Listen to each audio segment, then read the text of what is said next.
actually went to visit a gyna. He gave us some medications. And Steve, when we got home, Steve prayed and told God, this is a natural process. We don't have to take any medication for it. Yeah. So my dad was unwell during that period. I remember when he was just being taken to isolation, we prayed because my mom was there, my sister. I'm not sure if my brother was there or not, but most of the family was there. Yeah, two of my sisters I believe were there. So we prayed. Lily just like, we were just praying for you. And me, they asked me to pray. And so I prayed. You know, that prayer you make with faith, like, God, we're praying for your healing, you know, and all that. And I made an honest, genuine prayer to God. And after the prayer, I was like, God has done it, like. Yeah, and he went for the isolation and he never came out of isolation, you know.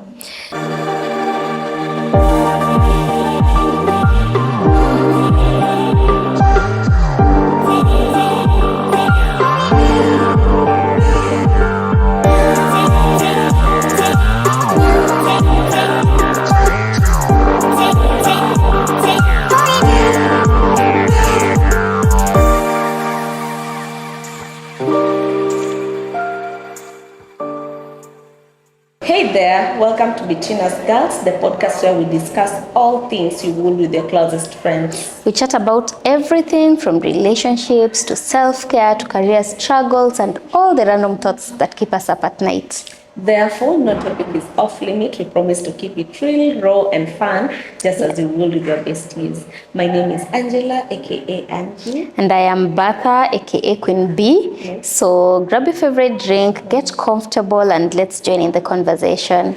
This is Between Us Girls. Okay. Yeah, so guys, today is a very interesting topic. Yeah. I know many of us prepare while preparing for marriage as ladies and even as men, but now, talking, there are certain very key topics you need to discuss. I don't know if you guys discussed it, Steve. So we'll just, now that you're on this other side, I'm sure the married couples kindly just comment as we'll be discussing. Let us know how you relate to this conversation. For those who are yet to get into a marriage relationship, kindly take note. We are talking from this other end. Actually, as you're mentioning them, maybe some we did not talk about them, but we've come to understand that it's very critical. And there's some conversations we had that are also very critical and have come in handy when in marriage. So today we're discussing the topics you really need to discuss with your partner before getting into marriage that are very crucial while in marriage. So just thinking back, Angie, what do you remember? What are some of the topics you discussed with Steve that right now you're finding it's really coming in handy, or maybe you didn't discuss and right now looking back you'd advise someone to discuss beforehand? Well, I think because we were being guided, I think we tried to cover a number of topics. Who guided you? Let me say Steve's, my now current bishop. Okay. It was like premarital counseling. More of premarital counseling. Okay. So not even his bishop alone, our bishop. Let me just say, by then I was in a different church. So both sides, both our pastors ensured that we went through some sort of a premarital class. So I think we benefited from both sides, and that helped us not miss out. And I think maybe to start us up, we discussed, the first thing I think we majored on was religion. We had to decide, are we going to stick to being Christians, or we want to move to Muslim? Or you actually discussed that? You have to make a decision. You have to make a decision. But did you discuss it? Religion? Yes, we did. Okay. we did. Okay, maybe let me say we focused more on which church would we go to, because being born Christians, we knew that that is just the route we were going to take. We're not going to change our religion, but now we had to discuss which church are we going to attend. After now we are married, we had to decide which church we are going to attend, because I used to serve in a certain church. Steve was equally serving in a different church. So I think it was a crucial decision to make. It brought some hiccups in between. But now, just as the word of God says, a man shall leave his father's house and be joined to his wife. Yes, I think somehow, I think that verse, I don't know how to intertwine it to the religion bit. And someone thinking about it literally will think that now it is him to move from his church and come to my church. But that is not really it. I had to move. Yeah, we had to decide that now I'm going to move to his church and try and serve in his church. Yeah, because he's now the head of the home, or the head of now my marriage, or my head. So I was supposed to just follow him. Yeah. To where he's going. So the question would be, what if he was serving in a church that is controversial? Do you just move? No. Yeah. Because you said you have to move because he's the guy. Claim maybe. I wouldn't just move to any other church. And I think even before I started dating him, I really needed to know where he fellowships. I wouldn't just date from any other religion or any other church. Yeah, I'm very specific to the churches I can attend, or we now can attend. We don't just attend any church. Because spirits are imparted. So I think we have to be very, very careful which churches we attend. Yeah, so for some reason, because we did our premarital classes from both churches, I was confident because we fellowship at Bertha. So I was confident that it is equally the right place for us. Despite the fact that there were challenges whereby my pastors really desired that we still maintain where I used to fellowship, but now it was Steve to call the shots. Yeah, and I found it easier because I had no reason as to why I should insist that it had to be my church. Yeah. So you allowed him to take the lead in that because you equally knew the church. I allowed him to take the lead in that because, number one, he's a member of the praise and worship team. Okay. So I find it a very crucial part of the service, normal service. And him leaving his church to come to our church, he would have taken more time to blend in, and somehow it would have interfered with him. Well, being an usher is not like a light job or a light service. Every ministry before God is equal. You are an usher. Yeah, I was an usher, but I felt his needed more grounding than mine. I can easily join in and blend in when it comes to ushering. But for praise and worship, it just takes a certain level. So I felt it was important for me to move.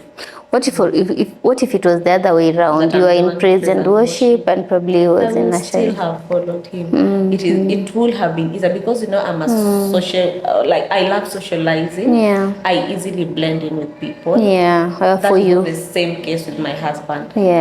So it could have been to place him in a place where he was going to struggle. He's an introvert, so for him to struggle was not one of my desires. So somehow I would still have moved. Yeah. So there are like also other factors that come to play. Yes, there are like other factors. you've also mentioned the bit of you knew the church. You really need to know the church as well. And then there are other factors like how compatible, not really you're compatible, yes, but then what's this person's personality? Yeah. What is your personality? Yeah. How will you blend this side? How will Yeah. this person blend the other side? And then putting all that into consideration. Okay. And I think we did that respectfully, even though we chose not to now stay where I was. Yeah. We tried to balance, we tried to speak to our pastors. From your end? Yes, from my end, because it was somehow heartbreaking, because even as at now, I think I still miss my church at times. Yes, but now I have to follow my husband. Yeah, for sure. Yeah, that's how we decided to now join Bertha. Yeah. Okay. For sure, this is usually a very critical conversation to have, because religion, it sounds very minor, but it's actually very big, especially if you're very strong on your faith. If you're assuming you're a Christian, you're getting married to a Muslim, and both of you are very strong in your faith, you can initially, when you're blinded with love, you can say, we'll just figure it out. You'll go your way, I'll go my way. But then when you get inside the marriage, it's different. Now you get children, and now you're torn in between. You're torn in between. And this person wants, because they're so strong in this faith, this person wants their child to go to like a Christian church. And this other person, because they're also very strong in their faith, you want the children to go the other way. And even you as a couple, there are certain things you really won't align and agree on as a couple. At first, by the way, it was a struggle. Because I think due to pressure from now my church, at some point I think I pressured Steve that we have to go to my church. But now, speaking to my mom told me, no, it is you to move. It is the lady who moves. It's not unless you willingly decide that, no, we both can of go you to decide. Either. Both of us decide that, no, we can go to either. But if Steve is speaking of Bertha, then that is where you will go. And I think that even made it easy, and it is good to listen and to obey your parents, by the way. Through our dating, our courtship, and even in marriage, they have really played a good role. So I think listening to my mom made me calm down, and listen to my husband. Then he was still my fiancé. We were now preparing for our wedding. So I think listening to mom, it helped me understand my place. My place when it came to the religion bit. And now having to move churches, which church should we go to? Though my mom usually leaves it to them, and now you're not under me anymore. You're now under Steve. So you should do what Steve feels is right for both of you. For the family. Okay. I think the other very crucial topic to discuss as spouses while dating, and even maybe when you're earlier on in your marriage as well, and even as you continue anyway, is children. Normally it's important to not just talking about the number. It's very fun to talk about, I want to have 3 children. What if you are not able to have the 3 children? What if you're not able to have any? What if you're not able to have 3, you can only have 1? Because I know I have friends who were able to get 1 child, and then they're still trying for years to get another child. There are people who have tried and have not been able to get any. There are people who have tried and after a long time finally got a child. And at times this can be an emotionally stressful period, more so when you guys are ready to conceive or get a child and the process is delaying. Then you can imagine every other month, and then the human mind is very strong. The human mind is so strong, because the human mind, whenever you're prepared, you're really trying, assuming this month you're trying, your human mind will make you even not see your monthly period. You'll not menstruate. Yes. For like even up to 40 days, you know, if your cycle is 28, 30 regular, it can even become very irregular. The mind controls the body. True. So what you feel, the emotions that you feel, and everything that the hormones, it's all controlled by the mind. So it will just happen that month or those months that you're trying, things are different. You think, oh, I'm now getting pregnant. This is it. It's been 30 days of not seeing my P's. You're like, apana, now I'm expectant. And you can imagine that emotional toil. You go to the hospital and then you find out, no, you're not pregnant. And then you start again, all over and over again. That happened to us at some point. When we were celebrating our first anniversary, I remember even before we got married, we talked of having a 1 year rest period. Then after that, we can start now looking for a baby. So what happened, we went for our first year anniversary, we went for a vacation. So we thought that we will leave the vacation pregnant. So we tried, but unfortunately, it did not happen. So when we came back, we tried testing before my periods now.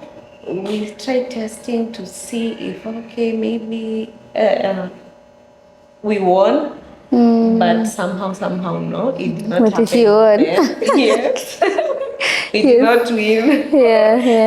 So I think it did not take long, but I get the point where you try month 1, it doesn't happen, you try month 2. I think we tried for 2 months.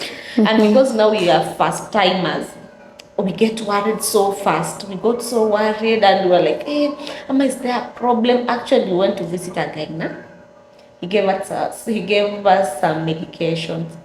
And Steve, when we got home, Steve prayed and told God, this is a natural process. We don't have to take any medication for it. We're not going to take this medication. This is just going to happen naturally. And it happened. Good thing it did. So you can imagine, the first day I was supposed to take that medication is the day we confirmed that I'm actually pregnant. Nice. And well, I think moving forward it has been good. So you can imagine yours is 2 months. There are people who have gone for years. And maybe if ultimately conceived, like I had, where did I get this story for Don Moen, sorry. And when they were trying for a baby, for a child, for 12 good years. And then finally they got kids. They have so many kids. How many do they have? I don't know. But anyway, they waited for 12 years, just waiting on God. Because at times you get so many, there's pressure from people, pressure from family, pressure from friends, pressure from everywhere. And maybe you are having a friend who is already pregnant. And you're worried, okay, maybe you wedded before them and now people expect you to be having a child or having a child on the way. And maybe it has not happened. It can get so frustrating. And actually it's a very good conversation to have beforehand. Because I remember a good thing our premarital counselors. Actually, as we just approached a couple in church that we felt like, these guys can really take us through premarital counseling. I don't think they'd ever done it before, but then they prepared. They were just a good couple. They're still together. They love the Lord. Then we approached them and we went through the premarital, and our conversations were so nice and very interesting. I remember there was a time we had this conversation of children. If you're not able to have a child, okay, why are you getting married? Then if you're not able to have a child, what's next? And then we came to understand, like, we are whole. Like, the two shall become one, and we are whole. Like, we are a family. I know that people, there's a conversation I once had in a different, of which I understand them in a different episode. People are different, they were talking about they believe a family is just mother, father, and children. But You can have someone who's not able to conceive. It can either be the lady or even the man. I think the family starts with you and your spouse. You and your spouse. You are a full family, like you're whole as you are as a family. You don't need other extras. But then what if you want a child? We also discussed this. What if you want a child and you're not able to get, and you're trusting on God, probably Mungu ata come through for you, but you're not sure when. But I think what I can say regarding that, I think we need to all get to a point where we believe that God is a God of seasons. Just like the closest person we can even think of is Kambua. The closest. If God did it for her, Evelyn Wanjiru, if God did it for her, then I think that God can do it. I think for everyone. As much as it is difficult to be patient, it is so hard to be patient. And just be patient and wait on God. I think if God was able to do it for those two ladies, then God can do it. It is do it for anyone. It is just a matter of trusting in the seasons. It is hard. It is hard. Well, I know, but I'm looking at it from the angle of the people who are of age, like they're very old, and they don't have a child yet. God's purpose and God's will comes in. Yes, exactly. So it's not that if you don't have a child, if you don't get to because there's the bit of waiting, you can be so frustrated, and later on in your years, in your old age, you start blaming God. I waited for you, now see. I could have adopted a child earlier on, now see. But I don't think God stops you from adopting one if you exactly. That's what we also discussed in our premarital. If you really feel like you want a child in the family and you're ready, and you're ready, okay, God can't delay. From this other side, you feel not doing as But if you feel like we are ready, we are like emotionally, psychologically, physically, we are ready to have and host a child. We are financially able to raise them, and you want this child, you can always go and adopt a child and raise this child. And who knows, you'll raise this child, and when God says it's your turn, you'll still get another child, and you'll have like two, or even more, depending on how many you adopted. But either way, trusting in the process, yes, for sure, God will come through. But also just knowing He still remains God. Like even if you don't get the child you're hoping for, it doesn't make Him any different. He's still the same unchangeable God.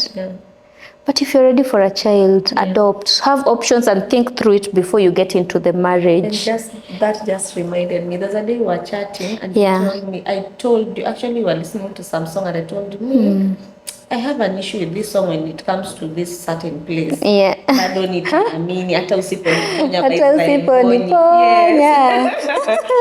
nitaamini. So I remember telling you, but how?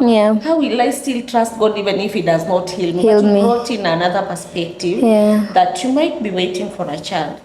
It doesn't like the niponya part does not literally mean the healing that you seek and you need to get well. It means even in the waiting, process, you can be waiting for a child and maybe the child is not coming and even the child might not come. Or might come. Yes, but even then you'll still trust in God. Yes, I think that came out strongly and since then I can sing that song. I used to skip that part. Or if my husband maybe plays it when we are leaving the house or I don't sing along. I just wait for the song to play or I'll sing and skip that particular part. Talking of that, there's a different perspective. Anyway, just a perspective. The people who've been sick and passed on, I think this, it relates so well with me because I remember I gave you an example of, there's a song of Don Moen, when it's either starting or ending, it says, God is... He's unchangeable. He's the same today, tomorrow, yesterday, today, and forever. He will not change. I know people might wonder why did so and so not get healed. It does not change who he is. And it's actually I relate so well with it because anyway we are digressing a bit. We are coming back. Because me personally, I remember when during the COVID period, when my dad was unwell. I don't want to get emotional though, but so when my dad was unwell during that period, I remember when he was just being taken to isolation, we prayed because my mom was there, I was there, my sister, I'm not sure if my brother was there or not, but most of the family was there. Yeah, two of my sisters, I believe, were there. So we prayed, just like, we were just praying for you. And me, they asked me to pray. And so I prayed. You know, that prayer you make with faith, like, God, we're praying for your healing, you know, and all that. And I made an honest, genuine prayer to God. And after the prayer, I was like, God has done it, like. Yeah, and he went for the isolation, and he never came out of isolation, you know. So it was so heartbreaking, even thinking that I'm the one who prayed. Like, I made that last prayer as he was going inside. Like, God, I made that prayer. Yeah. you didn't listen to that prayer, or you didn't. But then listening to that song and knowing God, He's an unchangeable God. Yeah. I expected my dad to get healed. He didn't get. Hakukuwa healed, and maybe angekuwa healed because there's a point ilikuwa very bad, like a clot on the head, nini, he can't even move, nini. Maybe he could have come out paralyzed, ako in a vegetative state, that even he himself would not want to be in this earth, you know. Just thinking, okay, I don't even know how God thinks, but I'm just trying to think as a human being wildly. Maybe it could have been that situation, yeah? At that point, I was wondering why did this person not get healed? But it doesn't change that he's God. He knew probably ukumbele, better than I knew. Anyway, we've digressed. We're talking of children. You need to talk about children before they come. No, before you get into a marriage, when you are these are critical questions to ask someone even before you get into a relationship, girlfriend-boyfriend relationship. If you're planning it will lead to marriage. What if you don't have? Then leads me to the next point. I'll probably go to the next point because they're related. Parenting. You also need to discuss when you get children, how do you want to parent these children? Okay, this might be too early before. Maybe after but it's still important either way. Maybe after you've started, maybe after you're in your marriage and you're now hoping to get one. It's important to discuss these things beforehand. How are you going to parent your child? Key things, you should not overstep. You should not, because the mental health of this, God has put you as a custodian over this child. How you mold them as they grow up really matters. And of course, we are liable to how they grow up. We'll do our part as parents, but we expect our parts to also be to count. Our part should also count. I raised this child in this way. Don't outrightly quarrel, fight in front of your children. It stresses them emotionally, mentally. I've noticed anytime I raise my voice in any way, you realize my son stops immediately and checks you out. At times even just pretend with the manual the hugging. You know, even the hugging, the just being kiddish. You want to be around someone, hug them, and then you look at my son. And when you look at him, you realize hey, he's king, what is happening? And then when he realizes it's just a friendly hug, mnacheza cheza, then I relax. So they pick these small things. You might think it's very small, but it's very impactful for them mentally, physically, how they socialize with people, very critical. How do you want them to grow up? Do you want them to go to CBC? You want them to go to international way, the other GCE system? What do you prefer? Yes. That should be discussed prior. Yes, very important. Even in parenting, what I'd add, as first-time parents, at times it gets so hard because the sleepless nights, sometimes you're so exhausted and overwhelmed. So I think just the other day I went through a friend's story. I think Your Best Couple had posted something on Instagram. Nice. And it really spoke to me because she said in that post, who knows that the nights that your baby keeps you awake, God could be communicating something. Yeah. And it really, really like spoke to me to a point that at times when I get so frustrated that this boy is not sleeping, I need to sleep because I've equally had like an exhausting day and he's not sleeping. So when I read this post, and on this post, the person was saying, what if the time that your baby has kept you awake could be the time that God is communicating to you. Yeah, so 100% agree. Before that point, it just reminded. I don't know. We told you this story when my youngest daughter was unwell. We traveled and I was waking. I kept waking up. I told you that story. Yeah, because the baby was unwell. I think she had some respiratory distress as a result of the viral homa infection that she had, and she was only 7 weeks old by then. So you see, we even went. I went to a doctor for just assessment. We had to travel for unfortunately, we had like a funeral. Yeah.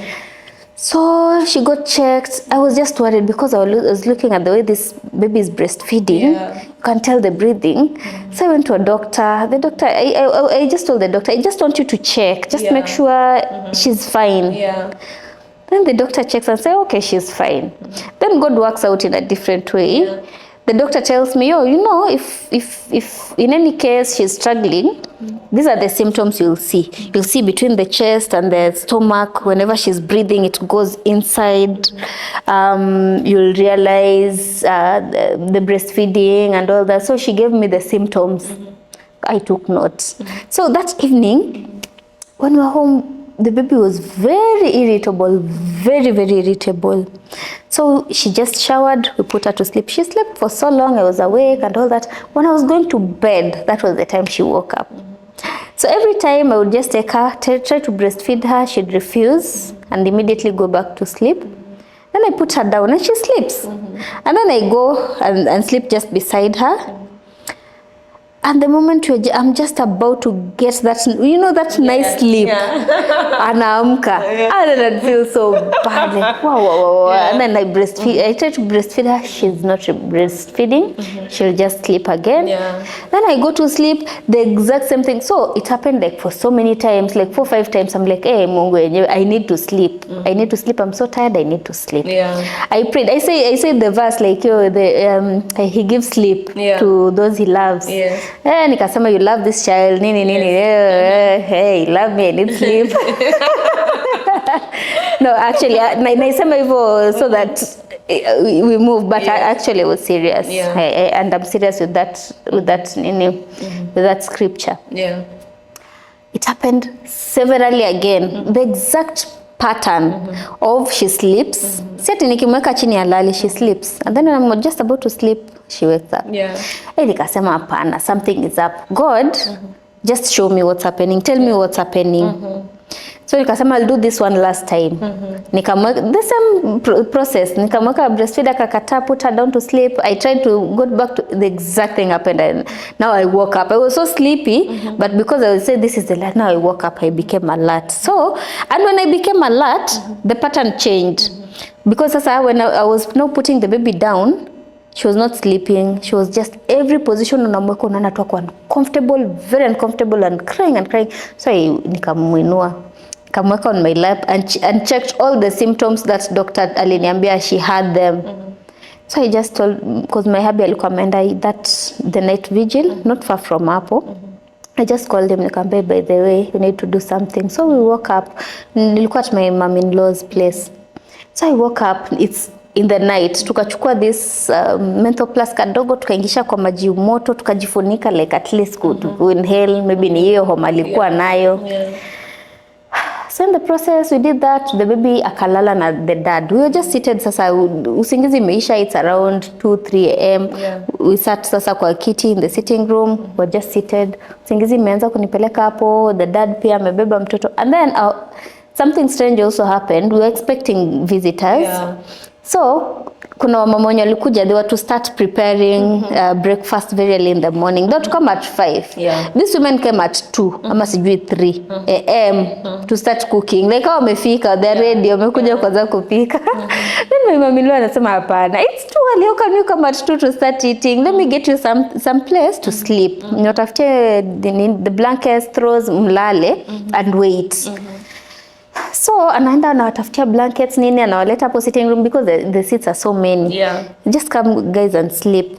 So when wanakuja hivi anaona who are these two people? Anafungua lights, ni sisi tumekaa, what's happening? Ati utimi ndako ana feel vizuri nini. When she takes the baby, then ako like, let me just try to soothe her pneumonia. And then anamwangalia anasema, what do you think? Is this baby breathing well?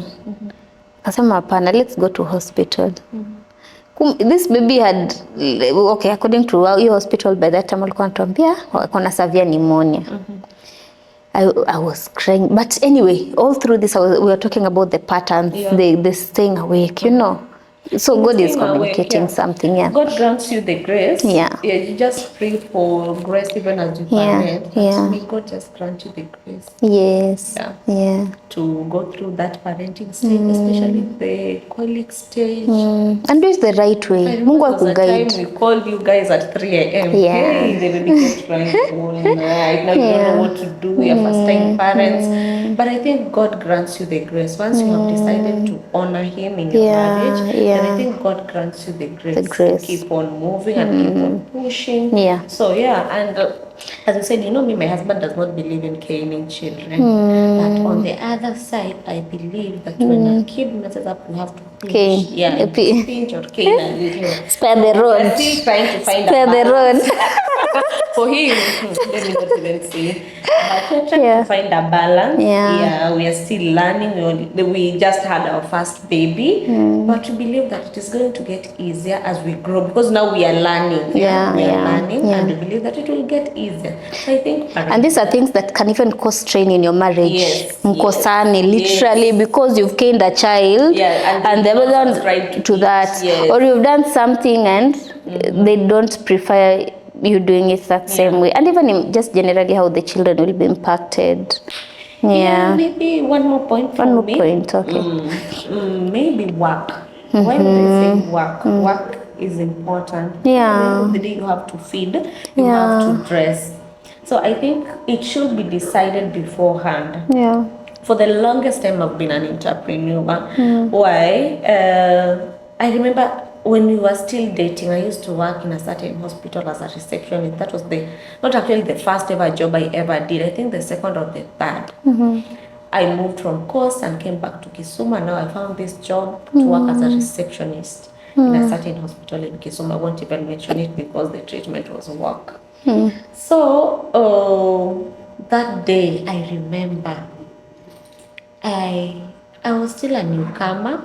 We were the 5 of us, and apparently we were all late. But the HR saw it fit to discipline me. Like, you have to write an apology letter why you came late. And the other people are just okay. When I asked one, and they're like, no, me have not been told it. And we came in literally the same time. So I felt the lady was a bit unfair. The HR was a woman, and I felt, she was a bit unfair. So I decided I was not going to write that apology letter. So since the hospital was near where my husband used to stay, then I called him and I informed him of what was happening. I thought you were about to say I took a day off. No, I didn't take a day off. I actually called him. And I told him, by the way, this is what is happening. And he asked me, is it a must? Is it a must you work there?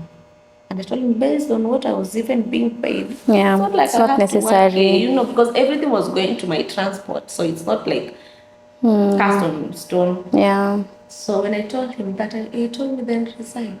And that is how I resigned. We used to put on uniforms. I removed that uniform, dumped it at the reception desk. And went. Didn't even submit your letter. I did not. Actually, I got to the gate. My husband with the friend who was there already waiting for you. They picked me and off we went.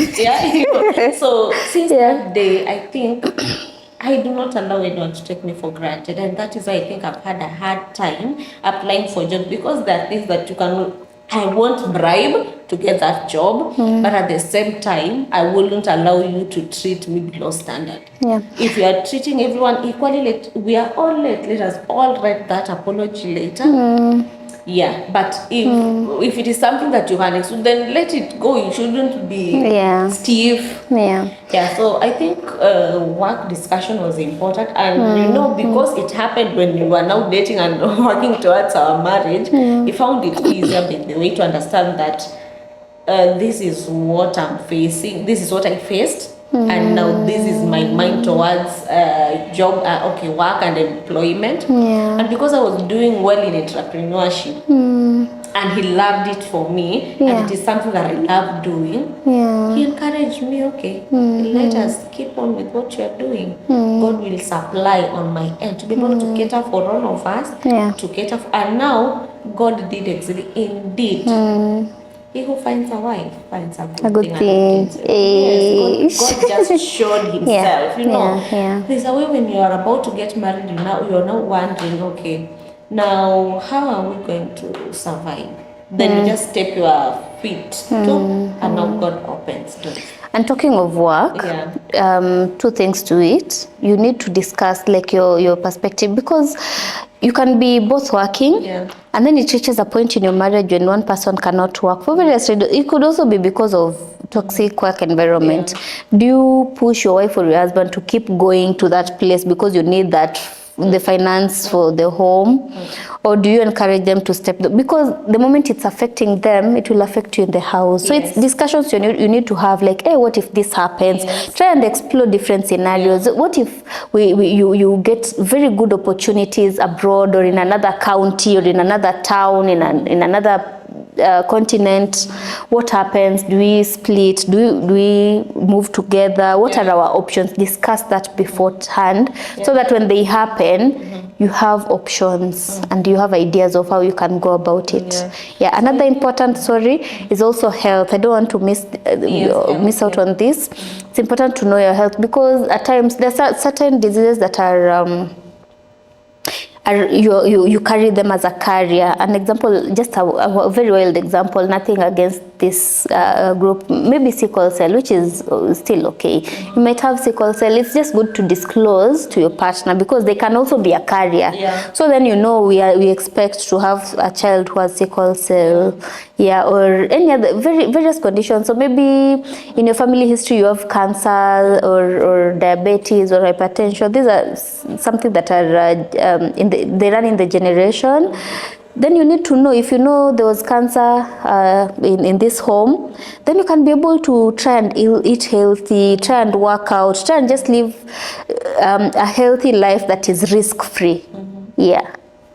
Exactly. So that's another thing, even as people go, because there are some churches where they insist that you have to do certain testing in how do you get help? Because now maybe you as a couple, you're comfortable in settling the way you are. But this other person is like, no, I'm not going to wed most you of the church. Most of the church. I'm not going to wed you guys until this nani this way. But you see, ultimately, the churches that even request you to take your results to them, it's not right, because I have a story. Because let me just hint it a little before we even I remember when we were about to get married, my bishop, my current bishop, I respect him, by the way.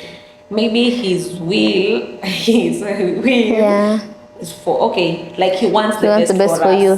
Something of this. So let me just say, and I still appreciate that he took us through that process. So I remember he told us, you guys, and it's not about stigmatization, guys. So he asked us to go for a HIV test. He asked you to go, which is okay. So asking you to go is okay. Yes, we went for it, and guess what? We came back with a small paper written, Angie, Steve, and he sent us back. This is not what I want. I want you to go to the hospital. Let them write a detailed report with the name of the hospital, the address of the hospital, and let me see that this is what. What you're carrying, what you're carrying were the results, all the results. No, actually we just went for the HIV test. The other test. He wanted all the other tests. He did not actually focus on the other tests. He focused on this one. Oh, you wanted to make sure it's legit report. Legit. Yeah, so but why do you have to take it to him number one in the first place? For as long as you guys, you've gone, and I know your situation and you know mine, well, it's none of his business. I because yeah, in the recent past there was a case that came up. Yeah, that is why he's very someone pretended and the husband pretended and the husband did not know, something of the sort. Okay. Yeah, so I think, and someone lied, I think, that this is his current status, but it was not the case. Okay. So yeah, I think that happened, and since then he's been so cautious. Yeah. So he asked us to go back and get an official letter with the hospital address, logo, and a stamp. We had to go back. I was super hungry because it was lunch time. Maybe mmeenda huko kwa crew kameenda kuandikia vitu in a paper. That is what he didn't want. Yeah. Okay, I understand where it's coming from. Yeah, it's a 50-50. I don't know. It's a gray area because if maybe God forbid they find you whatever positive and negative, and both of you have agreed to stay together, I don't think anyone should come in and maybe. Yeah, if you've agreed, yes. But then there's this instance where someone pretended that, and fabricated results. Yes. Anyway. So it's anyway, but it's good to know. It's good to know. Yeah, and just prepare yourself. Yeah. Okay, so guys, it's been a nice episode. I hope you guys did you enjoy the episode? I loved it. Okay, I also enjoyed myself. And just because of time, guys. But anyway, we can have a part 2 for it. We can have a part 2 for it. We can have a part 2 for it. Yeah. Okay, so and you can equally comment down in the comment section. So tell us your experience. Can equally learn from you. Yes. It will really be great. Yeah. Tell us your experiences, guys. What did you discuss? What do you want to discuss? Yeah, let us know in the comment section. Let's interact. We promise to respond. Don't forget to like this video, comment, hit that subscribe button and the notification button as well. It was nice having you guys here with us. We hope you enjoyed the session again, and I think it's a wrap. So until next time, guys. Bye.